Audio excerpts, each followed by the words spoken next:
Assalamualaikum warahmatullahi wabarakatuh. Bismillah walhamdulillah wassalatu wassalamu ala rasulillah wa ala alihi wa sahbihi wa mawala wa ba'd. Apa kabar pemirsa Umat TV dimanapun Anda berada? Senang sekali pada hari ini saya Andi Jaya kembali bersama dengan pemirsa semua dalam program kesayangan kita, yaitu Manajemen Syariah. Dan telah hadir di studio kita pada sore hari ini Bapak Dr. Henry Tanjung selaku narasumber kita. Assalamualaikum Pak. Waalaikumsalam. Sehat Pak ya? Alhamdulillah. Baik, insya Allah kita akan melanjutkan lagi pembahasan kita di Manajemen Syariah, dan pada hari ini kita akan membahas tentang Nabi Ishak ya Pak Belajar ya? manajemen dari kisah. Belajar manajemen dari kisah Nabi Ishak alaihi salatu wassalam. Baik, untuk mengefisienkan waktu langsung saja ya kepada narasumber kita ya. Bapak Dr. Henry Tanjung, silahkan Pak. Ya. Assalamualaikum warahmatullahi wabarakatuh. Waalaikumsalam. Para pemirsa sekalian yang berbahagia yang ada di rumah maupun di mana saja berada. Pertama sekali saya mengucapkan taqabbalallahu minna wa minkum. Ya, mohon maaf lahir dan batin karena kita masih berada di bulan Syawal meskipun di ujung-ujung ini. Di penghujung bulan Syawal. Ini. Ya. Alhamdulillah kita bisa teruskan kembali kajian kita. Ini sudah kajian yang ke belasan kali ya. Nah, kita nggak ya belasan kali, dan mudah-mudahan dalam beberapa episode lagi 25 nabi sudah tuntas. Baik. Ya. Nanti kita akan kembangkan dari masing-masing konteks kisah-kisah nabi ini, kita akan kembangkan lebih detail dan lebih dalam. Para pemirsa sekalian yang berbahagia, pada pagi hari ini kita akan membahas tentang kisah daripada Nabi Ishak alaihissalam.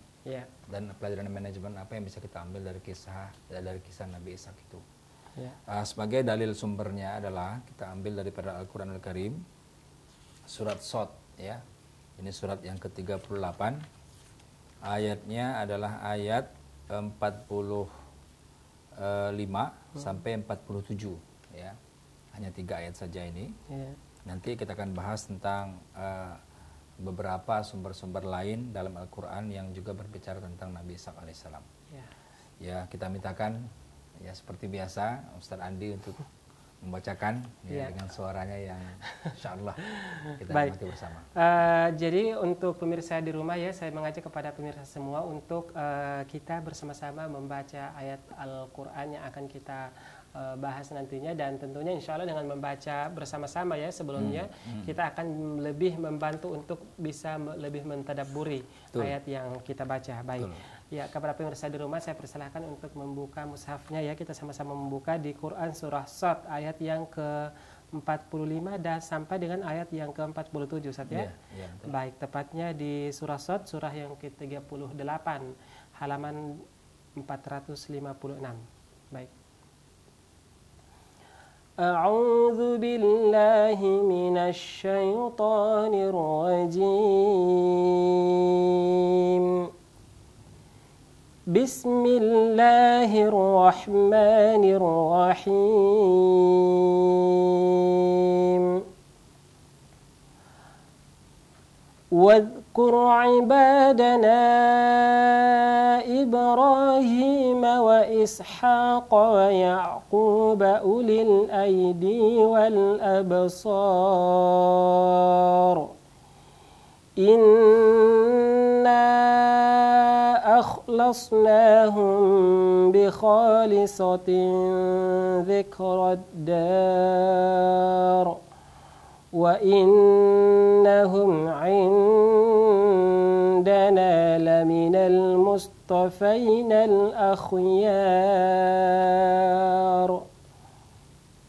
Ya, artinya? Baik. Dan ingatlah hamba-hamba kami Ibrahim, Ishak dan Yakub yang mempunyai kekuatan-kekuatan yang besar dan ilmu-ilmu yang tinggi. Sungguh kami telah menyucikan mereka dengan menganugerahkan akhlak yang tinggi kepadanya, yaitu selalu mengingatkan manusia kepada negeri akhirat. Dan sungguh di sisi kami mereka termasuk orang-orang pilihan yang paling baik. Ya. Baik, terima kasih Ustaz Andi. Para pemirsa sekalian yang berbahagia, ini dalam ayat 45 ini ya, surat As-Shad ini Allah berfirman wadhkur ya. Dan ingatlah ibadana, hamba-hamba kami, disebutlah kemudian namanya satu persatu Ya. Ya. Pertama adalah Ibrahim, kemudian yang kedua adalah Ishak, yang ketiga adalah Yakub. Ya, ini dan ternyata urutan-urutan ini melambangkan yang mana yang duluan. Jadi Ibrahim itu yang duluan, Ishak anaknya Ibrahim, Yakub cucunya Ibrahim. Ya, jadi ini hubungan bapak anak cucu, kira-kira begitu. Ya, jadi urutan itu juga mempunyai makna, ya, artinya tidak sembarang-sembarang kemudian diurutkan nama-nama seperti itu. Ya. Jadi Ibrahim wa Ishak wa Yakub, ya, Ibrahim sebagai bapak dan Ishak, ya. Ishak ini adalah anak Nabi Ibrahim dari Siti Sarah, ya, bukan dari Siti Hajar. Dari Siti Hajar itu Ismail. Jadi antara Ishak dengan Ismail itu adalah saudara satu ayah. Satu ayah beda ibu. Beda ibu. Nah, ya. Yang nantinya keturunan Nabi Ishak ini itu adalah Bani Israel. Keturunan daripada Ismail itu adalah orang-orang Arab.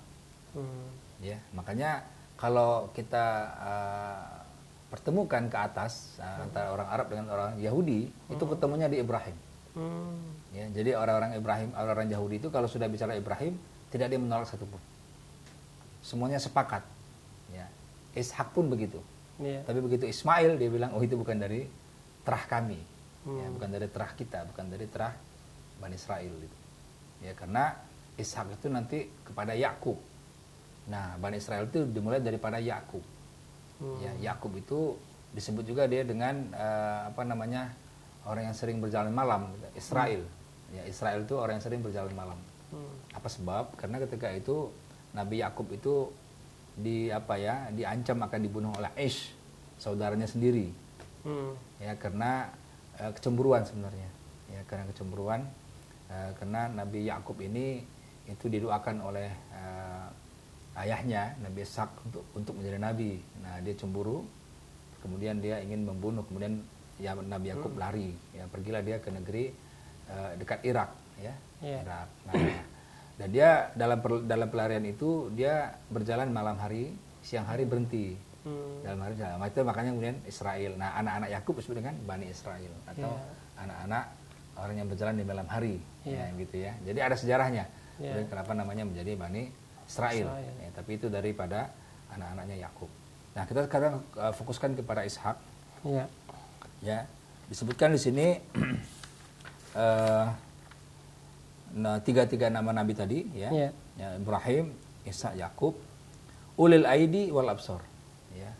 Nah, mereka ini memiliki kekuatan, ya, wal absor dan wawasan, ya, dan apa absor ini, ya, ilmu intelektualitas, ya. Jadi kalau Tabrani dalam tafsirnya, ya, menafsirkan ulil aidi ini adalah kekuatan fil ibadah, al-quwwah fil ibadah. Jadi artinya kekuatan fisik memang. Kalau orang fisiknya lemah, dia akan lemah dalam beribadah. Ya, tapi kalau fisiknya kuat, mungkin dia bisa puasa seperti Nabi Daud, ya, karena fisiknya kuat. Sehari puasa, sehari berbuka, sehari puasa, sehari berbuka. Begitupun dengan tahajud malam. Mungkin kalau fisiknya kuat, mungkin dia bisa sampai 2 jam, 3 jam berdiri. Ya. Tapi kalau fisiknya lemah, ya mungkin hanya berapa rakaat saja. Ya, ini ditafsirkan oleh Tabrani dalam tafsirnya, yaitu ulil aidi ini orang yang punya al-quwwah fil ibadah. Sementara wal absor ini itu ditafsirkan sebagai akal, intelektualitas, ya, wawasan. Ya, jadi kalau berpadulah kedua-dua ini, ya, berpadulah kekuatan antara iman takwa, ya, dengan ilmuwan, itulah kemudian sekarang itu istilah itu teknologi yang beriman, teknologi yang beriman, ya, imtak, gitu kan, iman dan takwa, dan iptek, kira-kira gitulah, ya. Kalau bahasa sekarang itu imtak itu ulil aidi, iptek itu ulil absor, gitu, kira-kira gitu, ya, ulil aidi wal absor. Ya, jadi kekuatan dalam ibadah dan juga dalam wawasan, ya, kekuatan dalam intelektualitas. Kemudian inna akhlasnahum bi khalisatin, ya. Nah, kemudian kami, Allah berfirman, kami mensucikan mereka semua, Ibrahim, Ishak, Yakub ini, ya, dengan akhlak-akhlak yang baik, ya, tetapi yang paling utama adalah zikrud dar, yaitu mengingat daripada akhirat. Ya, ini sering saya sebutkan, visi kita berbuat itu adalah akhirat. Apapun yang kita lakukan, kita niatkan untuk akhirat. Jadi walaupun kita capek, kita letih, ya, kita lelah, tapi semuanya menjadi investasi. Ya, tapi kalau kita niatkan apa yang kita lakukan untuk hanya sekedar dunia, ya, sekedar materi, ya, sekedar itu yang kita dapatkan. Kita tidak mendapatkan yang lebih tinggi lagi. Ya. Kemudian wa innahum indana la minal mustafainal akhyar, ya. Dan sesungguhnya mereka indana di sisi kami la minal mustafain, ya. Termasuk adalah orang-orang yang dipilih, ya, mustafa, ya kan, yang dipilih, akhyar, ya, pilihan lah, orang yang terpilih dari yang dipilih, kira-kira gitu, ya. Jadi pilihan, betul-betul orang-orang pilihan. Ya. Nah, itulah kemudian disebutkan tentang kekuatan yang dimiliki oleh 3 nabi tadi, ya, Nabi Ibrahim, Nabi Ishak dan Nabi Yakub. Nah, Ustadz Andi, kalau kita lihat tentang kenapa namanya Ishak, itu kan menjadi menarik, ya. Karena kalau kita lihat Ishak itu sebenarnya dari bahasa Ibrani. Bahasa Ibrani yang asalnya dari Yashak. Yashak itu kalau bahasa Arabnya Yadhak. Tertawa, itu tertawa. Senyum. Nah, kenapa namanya tertawa, ya? Kenapa kok Ishak itu namanya dikasih Ishak, ya? Nah, karena ketika diberitahu kepada Siti Sarah dia akan hamil, Siti Sarah tertawa. Ya, kenapa dia tertawa? Karena Siti Sarah itu umurnya sudah ada dua riwayat nih. Riwayat pertama umurnya 90 tahun ketika itu. Riwayat kedua umurnya 99 tahun. Jadi ketawa aja ketika dikabarkan malaikat dia punya anak. Nah, ya. Nah, coba kita lihat pada surat apa tadi? Surat tentang bagaimana kemudian Sarah tertawa, ya, surah Al-Hijr ayat 52 sampai ayat 56. Surah Al-Hijr, ya.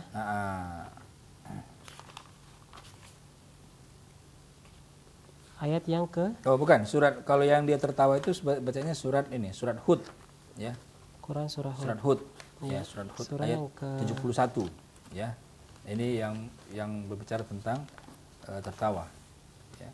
Surah yang keberapa, Ustaz? Surat Hud ini berapa? Ayat 71 sampai 73, ya. Atau kita baca dulu yang surat tadi, yang surat apa? Al-Hijr. Ya? Al-Hijr, ya. Al-Hijr karena itu sambungannya sebenarnya. Al-Hijr ayat berapa tadi?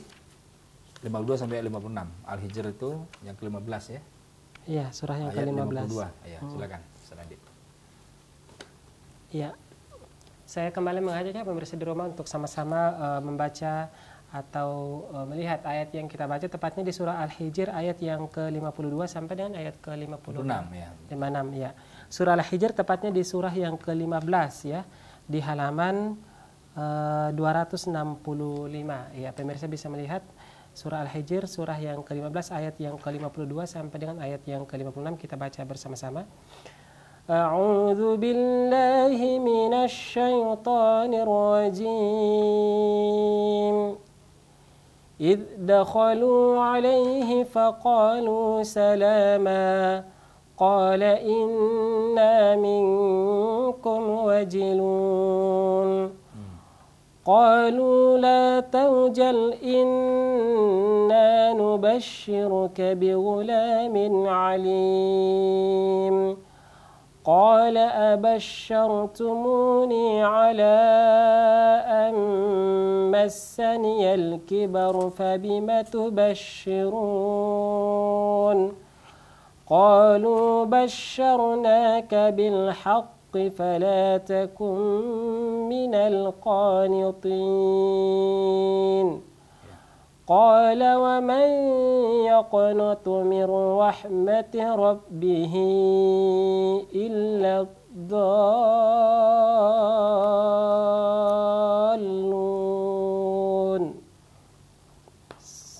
ayat yang ke-52 ya. Kita bacakan terjemahannya. Silakan. Ketika mereka masuk ke tempatnya, lalu mereka mengucapkan salam. Dia Ibrahim berkata, kami benar-benar merasa takut kepadamu. Mereka berkata, janganlah engkau merasa takut. Sesungguhnya kami memberi kabar gembira kepadamu dengan kelahiran seorang anak laki-laki yang akan menjadi orang yang pandai, yaitu Ishak. Dia Ibrahim berkata, benarkah kamu memberi kabar gembira kepadaku, padahal usiaku telah lanjut? Lalu dengan cara bagaimana kamu memberi kabar gembira tersebut? Mereka menjawab, kami menyampaikan kabar gembira kepadamu dengan benar, maka janganlah engkau termasuk orang-orang yang berputus asa. Dia Ibrahim berkata, tidak ada yang berputus asa dari rahmat Tuhannya kecuali orang yang sesat. Iya. Jadi di sini dijelaskan bahwasanya diberitakan ya kepada Nabi Ibrahim itu akan kedatangan seorang anak yang bernama Ishak. Ya. Jadi para pemirsa sekalian, jadi kedatangan Nabi itu biasanya diberikan wahyu, ya, diberikan kabar ya kepada sebelumnya. Ya. Jadi nanti mungkin akan kita bahas. Iya, baik. Ini, ya, kita akan lanjutkan ya pembahasan secara mendetail. Tadi disebutkan mukadimahnya adalah bagaimana kenapa sampai disebutkan namanya itu adalah Ishak. Ishak. Seperti itu. Baik pemirsa, kita akan membahas lebih detail lagi ya. Apa sih sebenarnya menyebabkan Nabi Ishak itu diberi nama sebagai Ishak ya dalam Quran surah Al-Hijr yang telah kita baca di surah Al-Hijr ayat yang ke-52 sampai ayat 56. Kita akan lanjutkan setelah jeda perwara berikut. Jangan kemana-mana, kami akan segera kembali.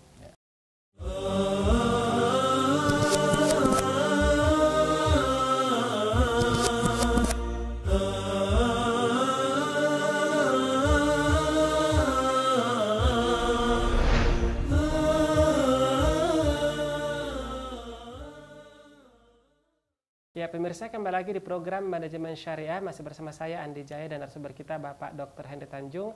Masih dengan pembahasan belajar manajemen dari kisah Nabi Ishak alaihi salatu wassalam. Baik, tadi telah kita membaca surah Al-Hijr ya ayat 52 sampai 56. Betul. Baik, silakan Pak. Ya, jadi kalau kita lihat tadi translasinya ya ataupun terjemahannya, izdakhulu alaihi. Jadi ketika masuklah mereka ya ke tempatnya, mereka ini siapa? Mereka ini adalah utusan Allah berupa malaikat yang menjelma menjadi manusia kan. Dan mereka ini bertiga, datang mereka lalu mengucapkan salam, faqalu salama. Lalu malaikat ini mengucapkan salam untuk Nabi Ibrahim. Kemudian qala, maka berkatalah Nabi Ibrahim, inna minkum wajilun. Ya, sebenarnya kami merasa takut. Ya. Nah, maka kemudian mereka berkata, qalu la taujal. Janganlah engkau merasa takut. Inna nubasyiruka bi ghulam. Sesungguhnya kami akan memberikan kau berita gembira dengan kelahiran seorang anak laki-laki. Alim. Gulam itu laki-laki. Iya. Ya, jadi dan kalau dia lihat, alim ya. Kalau kita lihat di daerah Asia Selatan itu nama anak laki-laki itu bisa gulam. Gulam ya. Nah, termasuk yang Ahmadiyah itu kan, Mirza Gulam.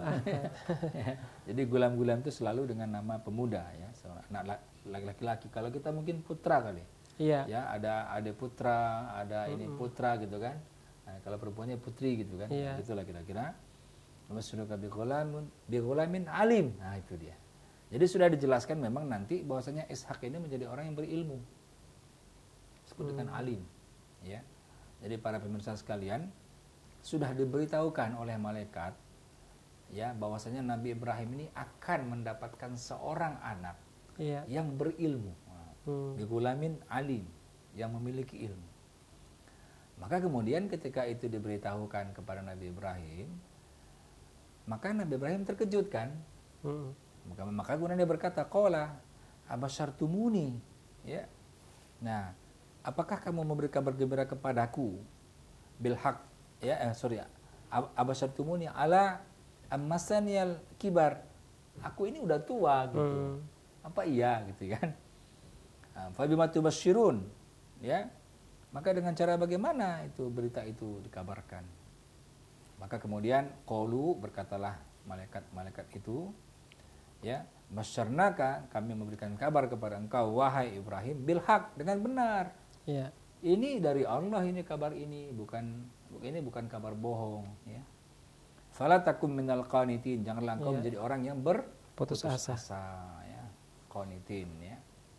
Maka berkatalah Nabi Ibrahim, wa may yaqnutu mir rahmati rabbih, orang siapa yang berputus asa daripada rahmat Allah, ya, illa dhalun ya. Nah, tidak ada yang berputus asa daripada rahmat Allah kecuali orang-orang yang sesat ya, dhalun. Nah, inilah kemudian berita ini ya, pada ayat yang lain itu dijelaskan ketika malaikat mendengar berita ini, Siti Sarah itu mendengar dan dia tertawa. Nah, coba kita lihat surat Hud ya. Surat Hud ini surat yang ke-11. Iya. Ayatnya 71 sampai 73. Coba Ustaz Andi mohon dibacakan. Baik. Ya, pemirsa di rumah ya boleh mengikuti bacaan Al-Qur'an kita di surah Hud ayat yang ke-71 sampai dengan ke-73. Ya. Surah Hud tepatnya di surah yang ke-11 ya. A'udzu billahi minasy syaithanir rajim.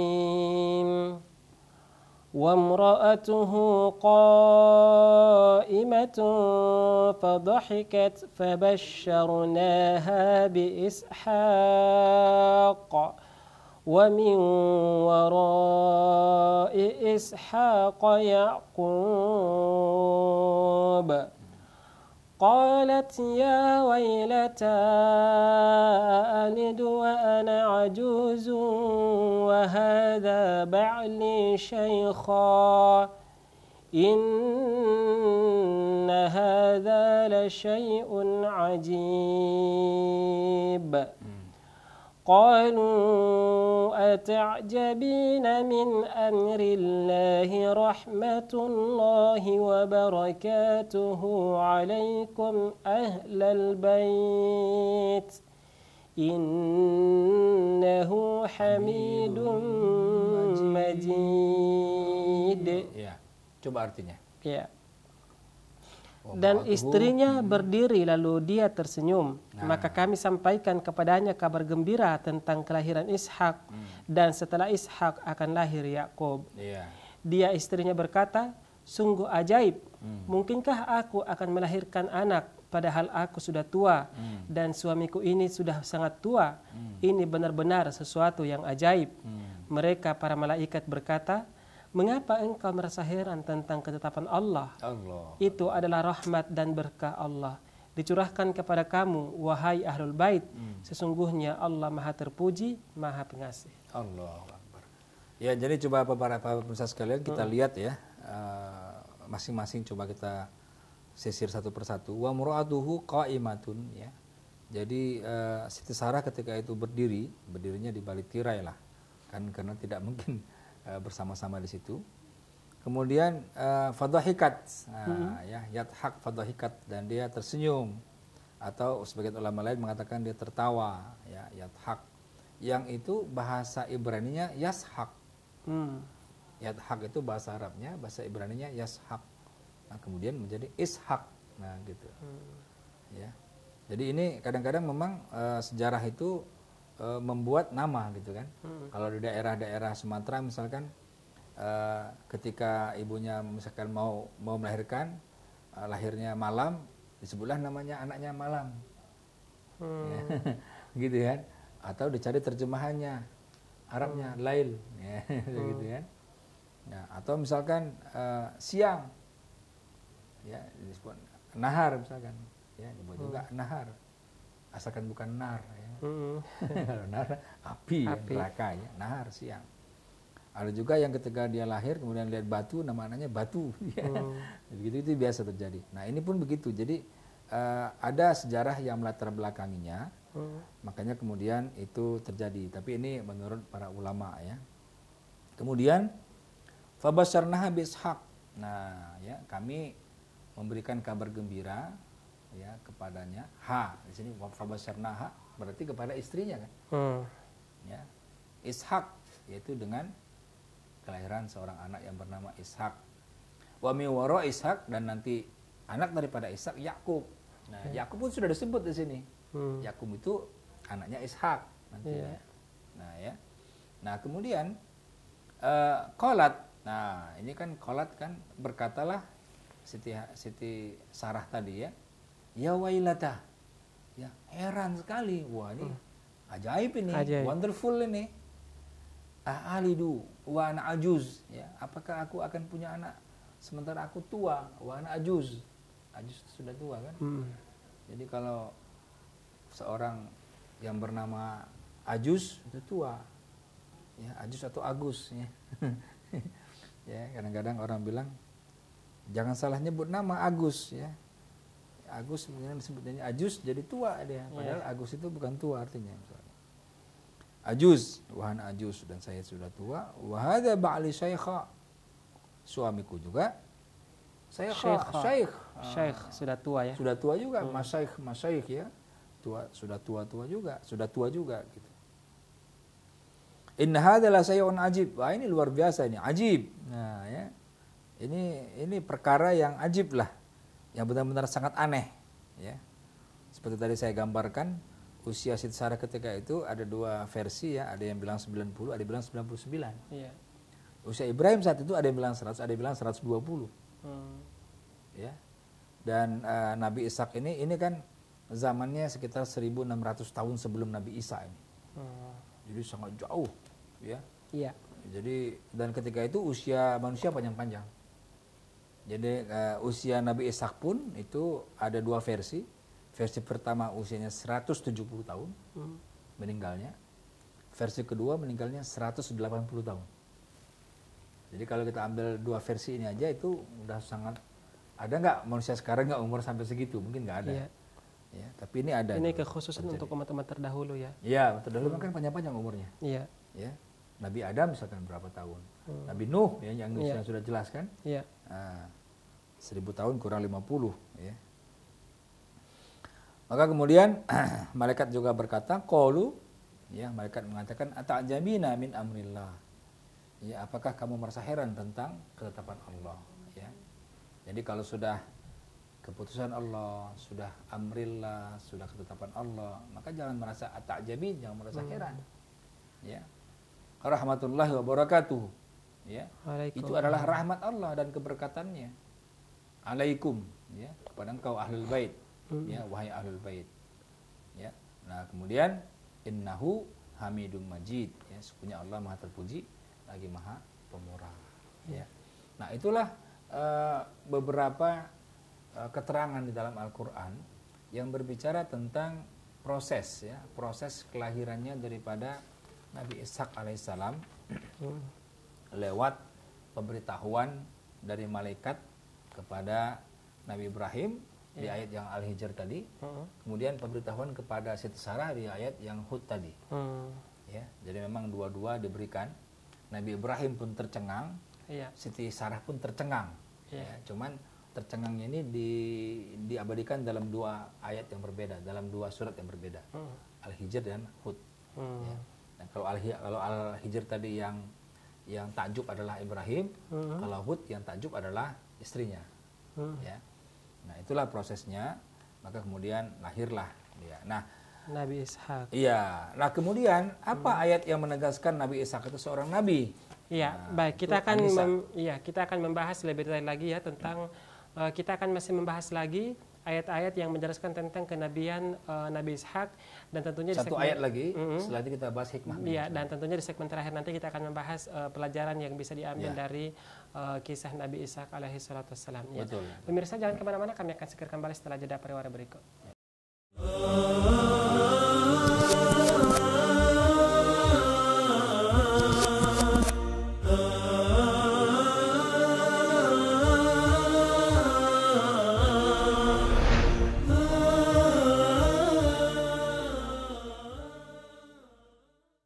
Ya, pemirsa, kembali lagi di program Manajemen Syariah, masih bersama saya Andi Jaya dan narasumber kita Bapak Dr. Henry Tanjung, masih dengan pembahasan belajar manajemen dari kisah Nabi Ishak alaihi salatu wassalam. Baik, kembali ke Pak Dr. Henry Tanjung ya. Tadi kita telah membaca surah Hud ya. Mengapa sampai disebutkan Ishak itu asalnya sebenarnya dari mana gitu. Iya, betul. Iya, baik, selanjutnya Pak. Ya, selanjutnya kita lihat ini bukti kenabian daripada Nabi Ishak itu. Kita akan membahas adalah surat kenabian surat An-Nisa ayat 163. Ya, mohon dibacakan Ustaz Andi. Surah An-Nisa ayat 163 ya. Untuk pemirsa di rumah juga bisa mengikuti bacaan Al-Qur'an kita ya. di surah An-Nisa, surah yang keempat di ayat yang ke-163. A'udzu billahi minasy syaithanir rajim. Inna awhayna ilaika kama awhayna ila Nuhin wan nabiyina min ba'dih wa awhayna ila Ibrahim wa Ismail wa Ishaq wa Yaqub wal asbat وإسحاق ويعقوب والأسباط وعيسى وأيوب ويونس وهارون وسليمان وآتينا داود زبورا. Iya, langsung artinya? Sesungguhnya kami mewahyukan kepadamu Muhammad sebagaimana kami telah mewahyukan kepada Nuh dan nabi-nabi setelahnya. Dan kami telah mewahyukan pula kepada Ibrahim, Ismail, Ishak, Yakub, dan anak cucunya, Isa, Ayub, Yunus, Harun, dan Sulaiman. Dan kami telah memberikan kitab Zabur kepada Daud. Ya. Jadi inilah yang menandakan kenabian Nabi Ishak dan Nabi disebut ya. Kami telah memberikan wahyu. Ya, jadi langsung. Wahyu itu hanya diberikan kepada para nabi. Para pemirsa sekalian, wahyu itu hanya diberikan kepada para nabi. Makanya kemudian kami telah memberikan wahyu dan itu sebut semua satu-satu namanya. Ya, meskipun kalau dalam nabi-nabi itu sebenarnya tidak hanya 25, tapi banyak sekali ya. Tapi yang disebutkan di sini hanya 25 nabi dan rasul itu.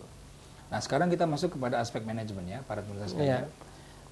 Di dalam cerita tadi tentang Nabi Ishak tadi, ya ketika diberikan kabar kepada Nabi Ibrahim, maka Nabi Ibrahim terkejut dan kemudian di ujungnya itu dia mengatakan tidaklah berputus asa kecuali orang yang sesat ya. Wa may yaqnut mir rahmati rabbih illa dhallu. Jadi kalau kita lihat daripada kisah ini memberikan inspirasi kepada kita bahwasanya yang pertama itu di dalam kita bekerja apapun yang kita kerjakan itu jangan sampai kita merasa putus asa. Ya. Ini senada juga dengan cerita Nabi Yusuf. Ya. Tidak merasa putus asa. Dan semua persoalan yang kita hadapi itu ya, masalah, persoalan, segala macam, jangan kita berputus asa. Daripada apa? Daripada rahmat Allah. Ya. Nah, berapa hari yang lalu saya sempat berdialog dengan seorang guru besar ekonomi, kemudian mantan menteri, ya. Kemudian dan sekarang masih aktif di beberapa perusahaan sebagai komisaris, ya. Kemudian orangnya masih segar, masih oke, masih kuat, umurnya sudah 75 tahun.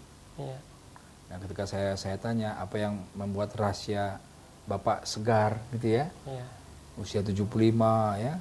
Masih bicara masih lantang, jalan masih tegap, maka dia bilang, bagi saya masalah adalah rahmat. Nah, ya, nah, ini kan betul-betul menunjukkan kualitas keimanan barangkali ya. Karena kalau kita lihat tadi kan surat surat Hijr tadi itu sudah menjelaskan bahwasanya orang yang beriman itu tidak pernah putus asa daripada rahmat. Nah, gitu ya. Nah, cuman konteks Nabi Ibrahim ini itu adalah rahmat memiliki anak, ya, karena lebih khusus dia memiliki anak karena kondisi ketika itu Siti Sarah sudah berumur 90-an dan Ibrahim sudah berumur 100-an tahun, jadi memang sudah terlalu tua untuk memiliki anak. Nah, tapi diberikan nasihat oleh Allah langsung, jangan berputus asa daripada rahmatku, nah gitu ya. Ini luar biasa ini. Ini mungkin tidak hanya dalam konteks memiliki anak, mungkin dalam semua pekerjaan kita harus lakukan seperti itu. Jangan kita berputus asa daripada rahmat Allah. Ya, jadi kita harus lakukan, ya, apapun yang bisa kita lakukan kita lakukan. Ya. Kemudian Itu yang pertama, ya. Tidak cepat berputus asa. Iya, jangan, bukan tidak cepat. Ya, kalau cepat berarti nanti ada putus asanya dong. Ada putus asa. Enggak, bukan. Jangan. Padahal Allah mengatakan la ta'yasu min rahillah. La ta'yasu min rahillah dalam versi surat Yusuf. Iya. Dalam versi ini wa may yaqnut mir rahmatillah illa dollun. Orang yang berputus asa tidak ada orang yang beriman kecuali dia sesat, gitu loh kan. Tidak ada orang yang berputus asa, melainkan orang-orang yang sesat ya. Sesat. Jadi aspek manajemen pertama tidak putus asa.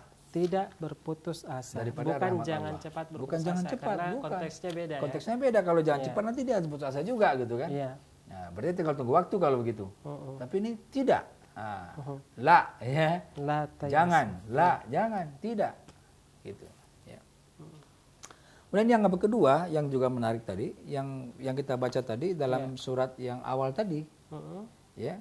Surat yang dijelaskan tadi surat apa itu? Surat Al-Hijr ya. Yang pertama tadi yang menjelaskan ada dua kekuatan tadi ya. Ya inna akhlasnakum bi khalasin dzikra ayat sebelumnya ya. Wa ulil aid wal absar ya. Ulil aidi wal absar. Ya, ini surat apa tadi? Surat Shad tadi, surat Shad. Ayat 45 sampai tadi. Nah, ini juga menggambarkan sesungguhnya di dalam melakukan pengelolaan satu, apakah itu bisnis, apakah itu institusi, apakah itu organisasi, ya, dua kekuatan ini menjadi utama dan penting ya, yang dimiliki oleh seorang pemimpin. Ya. Pertama adalah ulil aidi, ya, kekuatan dalam al-quwah fil ibadah, kekuatan dalam ibadah. Jadi pemimpin itu mestinya kuat dalam ibadah. Karena apa? Keputusan yang dia lakukan itu kalau tidak semata-mata karena ibadah itu nanti bisa melenceng, ya, bisa melenceng. Ya. Jadi, tapi kalau misalkan niatnya ibadah, kalaupun ada hal-hal yang sedikit-sedikit itu masih gampang untuk diperbaiki, ya karena niatnya sudah sama. Tapi kalau niatnya bukan untuk ibadah itu yang berat. Jadi pertama kekuatan ibadah, baru kekuatan ulul absar tadi, kekuatan intelektualitas, ya, harus pintar ya. Harus cepat membaca masalah itu seorang pemimpin. Kalau pemimpin lelet repot juga tuh, ya. Masalahnya udah sampai udah mau selesai masih belum ngerti. Dia baru ngeh gitu, dia baru sadar oh ini masalah gitu, wah repot juga kita gitu. Ya. Enggak ngeh ya dengan enggak, karena ini sunatullah, artinya apa? Kita ini kan ciptaan Allah. Iya. Manusia diciptakan oleh Allah. Setiap ciptaan itu ada manual booknya lah, ya, ada manual, ada buku panduannya, sama kayak kita beli TV baru, ada buku panduannya bagaimana kita mengoperasikannya. Begitupun dengan manusia, Allah ciptakan manusia, ada buku panduannya bagaimana kita mengoperasikan. Ya, dalam rangka membuat bumi ini makmur, kita diberikan tugas kekhalifahan. Tetapi dalam tugas kekhalifahan itu ada syarat-syarat untuk menjadi seorang khalifah tadi, seorang pemimpin tadi. Apa itu? Jelaskan di sini. Ya, mereka-mereka itu yang disebut dengan para nabi-nabi tadi memiliki dua keunggulan itu, ya, ulil aidi wal absar. Dia memiliki satu al-quwah fil ibadah dan al-quwah fil absar lah, apa di dalam intelektualitas ya. Jadi wawasan intelektualitasnya, keilmuannya, ya. Ini yang walaupun dalam terjemahan yang kita baca hanya disebutkan kekuatan, ya, mempunyai kekuatan yang besar. Ah, itu makanya dan terjemahan ilmu yang, itu betul. Ilmu yang tinggi. Ilmu yang tinggi. Makanya jadi perlu dibantu dengan tafsiran. Itu perlu dibantu dengan tafsir, ya. Jadi kalau kita baca tafsir apa maksudnya ini, ya. Nah, ternyata maksudnya adalah al-quwah fil ibadah. Ya, jadi kalau pemimpin yang ibadahnya belang bentong, ya. Sholat juga kagak, ya, sholat kapan ingat gitu ya. Wah, kita repot juga tuh, kita nggak bisa berharap banyak tuh dengan pemimpin seperti itu. Ya. Nah, yang kita perlu pemimpin tuh orang betul-betul dia kepada Allah tuh sangat takut. Jadi kalau kepada Allah sangat takut, dia pasti membela lah, karena Allah sudah buat ya aturan-aturan, rule ya, guideline segala macam. Dia pasti takut itu untuk melanggar itu. Misalkan Allah bilang jangan zolimi rakyatmu, dia pasti takut untuk menzolimi rakyat kan? Jangan mengambil harta rakyat. Jangan harta rakyat, dia pasti takut kan? Atau kita nggak usah bicara rakyat lah, bicara organisasi misalkan nih. Jangan zolimi anak buah. Kita takut kita menzolimi kan? Sehingga kita berusaha untuk kita tidak menzolimi kan gitu. Nah ini konteksnya, kalau konteksnya itu adalah Allah, takut kepada Allah, maka semuanya dia akan beres ke belakangnya. Tapi kalau sama Allah dia nggak takut, mau sama siapa lagi dia takut? Ya kan? Iya. Nah, ini dia persoalan. Ya, jadi dua. Yang pertama tadi apa tadi? Yang pertama Kekuatan ibadah. Kekuatan ibadah. Yang kedua adalah kekuatan ilmu. Baik. Nah, kemudian hikmah manajemen yang ketiga, ini yang tidak dijelaskan dalam Al-Quran, tapi dalam kitab-kitab yang lain dijelaskan. Ya. Ternyata kelebihan Nabi Ishak ini, itu beliau itu orang yang sangat santun dan ramah. Nah, ya.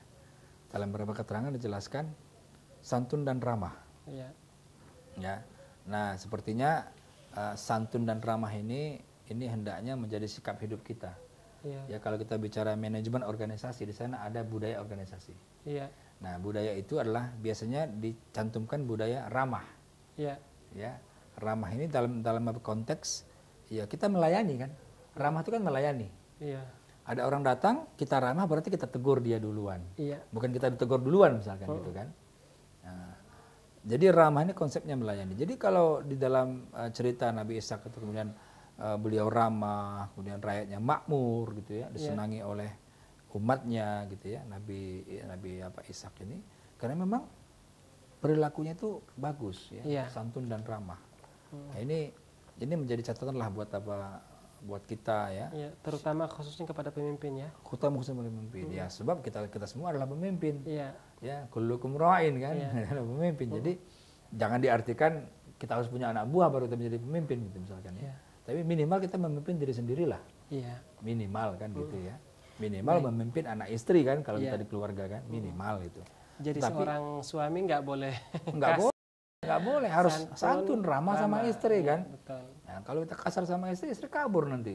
Kabur tengah malam lagi gitu kan. Gitu ya. Baik, iya. Jadi kurang lebih ada 3 poin ya pada bahasan kita hari ini. Manajemen yang bisa kita ambil ya, pelajaran manajemen yang kita bisa ambil dari kisah Nabi Ishak alaihi salatu wassalam.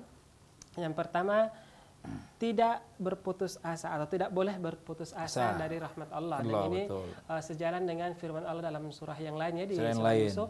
Wala ta'asu min rahillah. Janganlah engkau berputus asa dengan rahmat Allah. Jangan, Allah mengatakan jangan. Bukan jangan cepat ya. Iya.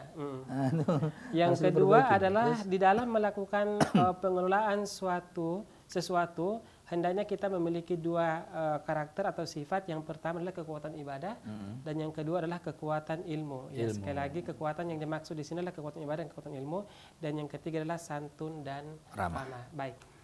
Sebelum kita menutup perjumpaan kita akan menyapa pemirsa yang telah bergabung bersama kita. Assalamualaikum.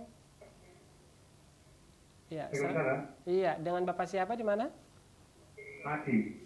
Asi di Semarang.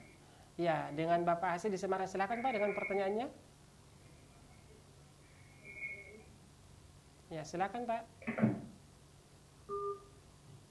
Iya, sayang sekali ya terputus dengan Bapak Adi di Semarang. Kita akan lanjut ke pertanyaan selanjutnya Pak. Ini ada pertanyaan dari Bapak Didi di Kendari. Assalamualaikum warahmatullahi wabarakatuh Pak Henry. Ya. Tolong dijelaskan apa itu kekuatan ibadah dari Bapak Didi di Kendari. Nah, kekuatan ibadah. Iya. Jadi kekuatan ibadah itu adalah orang yang yang senang, yang mungkin kalau bicara hobinya ibadah gitu. Iya gitu. Kira-kira gitu. Jadi kekuatan ibadah itu adalah orang yang selalu dia melaksanakan ibadah. Kan ibadah itu kan biasanya ada ibadah-ibadah yang wajib, ada ibadah-ibadah yang sunnah, nawafil misalkan. Iya. Nah, orang yang kekuatan dalam ibadah itu mungkin tadi seperti yang saya jelaskan ya. Puasanya itu puasa Daud misalnya, itu berarti kuat dalam ibadah. Kemudian sholat malamnya ya rutin dan istiqomah misalnya. Terus apa lagi ya, zikir tidak pernah lepas ya. Ibadah-ibadah yang memang hablum minallahnya kuat. Iya. Ya. Mungkin bisa diberikan permisalan ya, misalnya kita seorang yang hobi main badminton gitu ya. Kita punya jadwal malam Rabu misalnya, seperti karyawan Umat TV nih Pak ya, jadwal main badmintonnya malam Rabu. Hari Selasa udah persiapan dia. Betul. Jadi nanti antar malam nih kita mau main badminton nih. Jadi sekarang udah persiapan bajunya udah siap, raketnya, shuttlecocknya segala macam. Karena dia cinta banget, hobi banget sama sama badminton itu, sehingga dia sudah ada mempersiapkan dari batinnya yang memang untuk melakukan hal tersebut. Mungkin ini kurang lebih sama ya, ketika kita cinta dengan ibadah mungkin kurang lebih seperti itu. Betul. Jadi kita prepare. Jadi kita itu menyiapkan ya. Orang yang cinta kepada masjid, begitu azan dia pasti mampir ke masjid. Iya, enggak sibuk dengan akan terus dia, enggak akan terus. Nanti aja lah, enggak. Orang cinta ke masjid, hati yang terpaut kepada masjid, azan dia mampir ke masjid, enggak ada cerita. Jadi dia yang masalah-masalah itu dia lewatin aja gitu. Iya. Ya. Nah, tapi kalau orang yang tidak hati yang terpaut ke masjid, azan biasa saja bagi dia. Iya. Begitu ya. Jadi kekuatan ibadah itu ya ini hampir dimiliki oleh para nabi. Iya. Ya. Bahkan para salafus soleh juga itu luar biasa. Iya. Ya, para ulama-ulama kalau kita lihat cerita-cerita mengenai sholat malamnya, wah luar biasa. Iya. Ada yang menghatamkan Al-Quran, ada yang sepertiga Al-Quran dalam satu malam. Baik, kita bisa bayangkan berapa jam berdirinya itu. Ya. Nah, kira-kira begitu. Jadi kekuatan ibadah itu sesuatu yang memang sebenarnya harus ada kekuatan fisik juga di situ gitu loh. Jadi kekuatan fisiknya lemah, ya ibadahnya juga lemah lah. Ya kan? Namun karena ibadah itu kan fisik. Insya Allah jika imannya lebih kuat, tentunya akan membantu fisik juga akan menjadi kuat, ya Pak ya. Kadang seseorang mungkin sakit, tapi ketika datang waktu sholat, tiba-tiba ada kekuatan dari dalam untuk bangun melaksanakan sholat, ya. Tidak seperti dengan sifat-sifat orang munafik yang disebutkan oleh Allah. Baik, sebelum ini kita akan menyapa pemirsa yang telah bergabung sama kita. Assalamualaikum. Iya, dengan Ibu siapa di mana? Dengan hamba Allah, dengan umat TV. Iya, betul Ibu. Ada pertanyaan Ibu, silakan. Assalamualaikum, ini mau bertanya. Iya, silakan Ibu. Bagaimana kalau kita melaksanakan sholat tahajud sebelum tidur atau di bawah jam 12 gitu, menjelang tidur? Baik, iya. Boleh atau tidak? Ya, baik. Itu aja pertanyaannya Ibu. Iya. Baik, ya. Terima kasih Bu ya telah bergabung bersama kami. Assalamualaikum warahmatullahi wabarakatuh. Waalaikumsalam warahmatullahi wabarakatuh. Sebelum kita menjawab pertanyaan dari Ibu hamba Allah ya, tadi kita lanjutkan sedikit bahwa tidak seperti dengan sifat-sifat orang munafik yang disebutkan Allah ya. Betul. Ibadah malam. Iya, idza qamu ila sholati qamu kusala. Iya, betul. Iya, sebenarnya kita pun ada alarm sebenarnya. Iya, ini masih diri terkait kita dengan pertanyaan Pak Didi ya, tentang kekuatan ibadah. Diri kita pun itu sebenarnya punya indikator. Iya. Misalnya gini, ketika pada suatu saat kita malas ibadah, kita harus bertanya pada diri kita nih. Iya, betul. Ini saya ini munafik tidak ini? Iya. Jadi indikator itu ada biasanya. Iya, betul. Ya. Nah, maka itu kita harus betul-betul bagaimana supaya kita bisa istiqomah. Ini yang berat itu kan. Istiqomah kan yang paling berat ini. Iya. Ya, karena jaminannya juga luar biasa. Ya kan? Innal ladzina qalu rabbuna Allah tsumma istaqamu, ya kan? Tatanazzalu alaihimul malaika alla taqafu wa la tahzanu wa absyiru bil jannah. Berat sekali. Makanya balasannya surga gitu kan. Wa absyiru bil jannah. Nah, jadi yang paling penting itu adalah bagaimana caranya kita supaya kita terus ya bisa istiqomah. Ini yang paling berat ini. PR ini yang paling berat ini. Keinginan yang kuat dan terus melaksanakannya. Terus melaksanakannya secara istiqomah. Ya. Dan seperti yang Pak Henry sebutkan tadi bahwa sebenarnya indikator kekuatan itu sebenarnya kita bisa tahu ya. Kita tahu dalam diri kita ketika kita sholat apa ini kita berdirinya dengan malas atau malas-malasan ini. Iya, malas-malasan. Gitu. Atau memang betul-betul ada jiwa yang kuat ya. Kuat untuk apa itu. Sama aja misalnya dengan amal ibadah yang lain, berinfak misalnya ya. Kalau kita berinfak kemudian hanya untuk mendapatkan pujian dari orang yang melihat kita ya. Makanya kita perlu riadoh, kita perlu latihan-latihan. Iya, betul. Di antara latihan untuk supaya kita nikmat ibadah itu, kita disuruh itikaf. Nah, itikaf di masjid itu akan membuat kita tuh terpaut kepada masjid. Iya. Itu. Jadi tapi kalau kita nggak pernah itikaf ya, kemudian kita juga merasa tidak penting ke masjid segala macam ya, kita akan tidak begitu ini hati kita untuk masjid. Baik, ini faedah yang sangat bermanfaat ya buat kita semua tentunya dan pemirsa di rumah bahwa sebenarnya selayaknya kita harus selalu memuhasabah diri kita setiap harinya ya Pak. Betul. Apakah ini kita memang betul-betul adalah orang yang tergerak hati kita untuk beribadah atau justru jangan-jangan adalah kita menjadi orang-orang yang munafik seperti firman Allah tadi. Betul. Baik, untuk selanjutnya pemirsa selanjutnya, assalamualaikum. Iya, dengan Bapak siapa di mana? Adi di Semarang. Oh iya, kembali dengan Bapak Adi di Semarang. Silakan Pak dengan pertanyaannya, langsung aja. Iya, mau nanya. Iya. Yang dimaksud dengan iktikaf di masjid. Ya. Baik. itu perlu membutuhkan menginap atau Iya. cuman kita niat itikaf gitu aja? Iya. Baik. Hanya berapa jam? Iya. Baik. Ya, itu aja ya Pak Adi ya. Iya. Sudah itu Pak. Iya, baik. Terima kasih Pak Ya, Adi. terima kasih. Assalamualaikum. Waalaikumsalam. Baik. Sebelum ke pertanyaan Pak Adi dari Semarang ke Ibu yang sebelumnya telepon tentang sholat tahajud sebelum tidur. Ya, silakan. Iya. Jadi memang tahajud itu sebaiknya dilaksanakan setelah kita tidur, ya. Afdalnya ya. Afdalnya ya, karena sholat tahajud itu adalah sholat lail, sholat malam. Iya. Nah, sholat lail, jadi malam itu dalam bahasa Arab itu ada dua istilah. Iya. Pertama lail, yang kedua ghasikin. Iya. Jadi kalau kita baca surat Al-Falaq itu kan ghasikin idza waqab. Nah, ghasikin inilah yang banyak orang santet ya, guna-guna. Itu masuknya di masa-masa ghasikin ini. Masa-masa ghasikin ini mulai daripada tenggelam matahari sampai tengah malam. Sampai jam 12, jam 1 gitu. Iya. Itu namanya ghasikin. Tapi jam 1 ke subuh itu namanya lail. Nah, jadi malam pun dibagi dua terminologinya dalam bahasa Arab itu.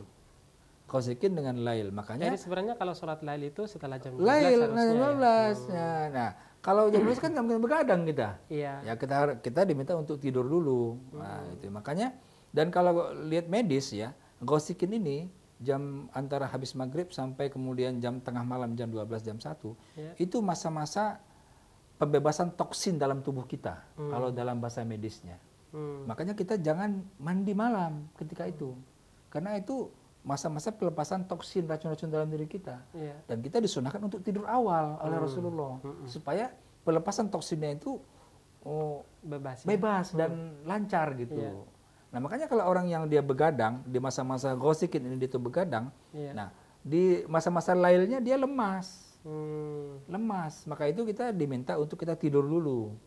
Tidur dulu, walaupun cuma sejam 2 jam, begitu kita bangun, menikmat sekali, segar sekali. Dan mandi itu di masa lail, bukan di masa ghasikin. Di masa lail, di masa 2/3 malam, jam 2, jam 3 itu mandi pagi bagus sekali. Baru kita sholat tahajud di situ gitu. Dan itu kan kebiasaan para ulama-ulama. Jadi para pemirsa sekalian, terminologi malam itu ada dua, ada lail, ada ghasikin. Nah, kita kan sholatnya disebut dengan sholat lail. Jadi sholat 2/3 malam terakhir. Ini sangat menyehatkan. Masya Allah. Sangat menyehatkan. Dari sisi medis sudah terbukti. Ya. Pelepasan toksin berlaku sampai tengah malam itu barulah kita segar. Mandi pun kita enak. Baik, demikian ya buat Ibu yang tadi bertanya ya. Ini salah hamba Allah. Betul. Bahwa sholat lail itu harusnya sebaiknya setelah tidur dulu ya. Iya, karena memang secara bahasa juga sholat lail itu ya lail, setelah tengah malam ya, bukan malam. Sebelum kita tidur. Bukan sebelum ya. Baik, terkait dengan Pak Adi dari Semarang. Itikaf ya? Itikaf. Oh ya. Gini Pak Hadi ya, masalah itikaf ini. Kalau kita duduk, kita masuk masjid, kita duduk, kita niat itikaf, sudah dapat pahala itikaf. Kita kembali lagi keluar, kita dapat pahala itikaf. Ya. Tetapi yang masuk dengan itikaf ini, itu adalah sunnahnya Rasulullah. Itikaf itu siang malam di masjid, seperti itikaf 10 malam terakhir, siang malam di masjid. Ya. Nah, jadi kalau siang malam di masjid, itu hati kita akan terpaut dengan masjid. Itu caranya kita untuk riyadhah itu di situ. Makanya kadang-kadang kalau ada orang yang meremehkan itikaf siang malam itu tuh sebenarnya belum paham dengan mana itikaf. Iya, betul. Ya. Sekarang sederhana saja begini. Kita baru beli ayam kampung dari pasar. Terus kita taruh di kandang. Bagaimana caranya supaya dia tahu kandangnya itu? Kurung 3 hari. Kurung dulu. Kurung 3 hari, habis itu lepaskan, dia balik kandang itu. Dia keluar, dia balik kandang. Ini artinya apa? Eksperimen yang membuat kita itu sebenarnya hati kita terpaut di mana kita berada. Makanya kalau kita berada pada lingkungan yang mewah, maka hati kita pun akan cenderung kepada kemewahan. Kita berada pada lingkungan yang sederhana, hati kita pun cenderung kepada kesederhanaan. Nah, kita berada pada lingkungan masjid siang malam, hati kita pun berada di masjid. Jadi inilah hikmah-hikmahnya itu, Pak Hadi. Makanya saran saya untuk tahun depan ya, ketika 10 hari terakhir itu itikaflah kita. 10 hari terakhir itu non-stop siang malam ya. Untuk apa? Untuk riyadhah ya. Riyadhah bukan wajib sebenarnya kan? Latihan. Jadi sunnah muakkadah ya. Sunnah muakkad, latihan bagaimana kita menumbuhkan cinta kepada masjid. Kan begitu. Ya. Nah, dengan begitu, dengan kita diperem 10 hari itu, ya tidak keluar masjid, Ya. situ terus, maka begitu kita keluar daripada Idul Fitri, cinta kita kepada masjid. Baik.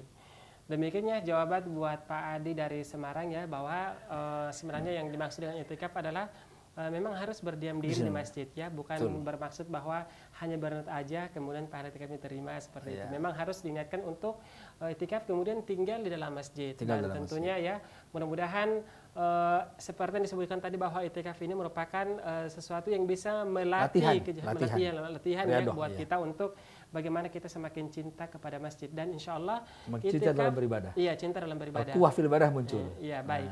Dan insya Allah 10 hari bukanlah sesuatu yang berat, Pak ya. 10 hari cuma sekali dalam setahun loh. Iya ya, 10 hari ya di sepertiga terakhir dari Ramadan itu cuma sekali dalam setahun kita laksanakan. Mudah-mudahan Allah memberikan taufik kepada kita semua untuk tahun depan Ramadan, Allah memberikan umur yang panjang kepada kita dan kita bisa beritikaf di masjid, dan mudah-mudahan itu adalah start awal bagi kita untuk semakin cinta beribadah ya.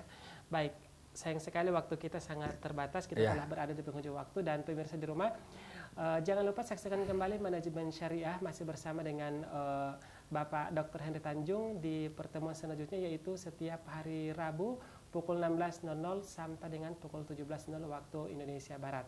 Akhir kata saya Andi Jaya dan narasumber kita Bapak Dr. Henry Tanjung mohon undur diri. Wassalamualaikum warahmatullahi wabarakatuh. Waalaikumsalam warahmatullahi wabarakatuh.